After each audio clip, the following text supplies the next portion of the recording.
Okay, labas na. Tapos na yung isang tapos na yung isang truck. Tapos na ang halo. Labas na siya ng gate at least na para magpalit ng bagong mixer na may laman.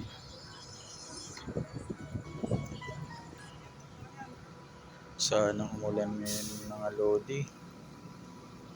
Hapon na. Sana wag puta ng ulan itong ating buhos.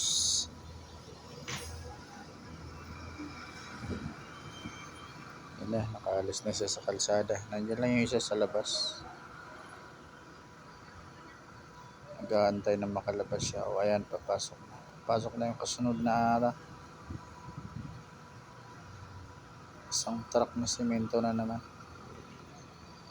Maganda ito ngayon, dikit lang yung nakapila lang yung mixer para hindi naman masyadong matagal ang pagbuhos natin.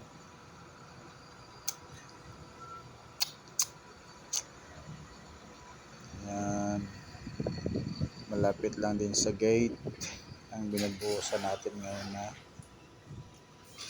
roof beam nga pala yung binubuhusan namin guys. Ayun, sinarado na ng ating guard yung gate.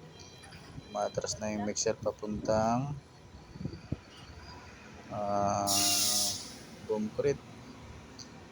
Pero yan, ito ang mga nagabuhusan natin. Yan yung nabuhusan natin nakaraan. Ito yung binubuhusan ngayon.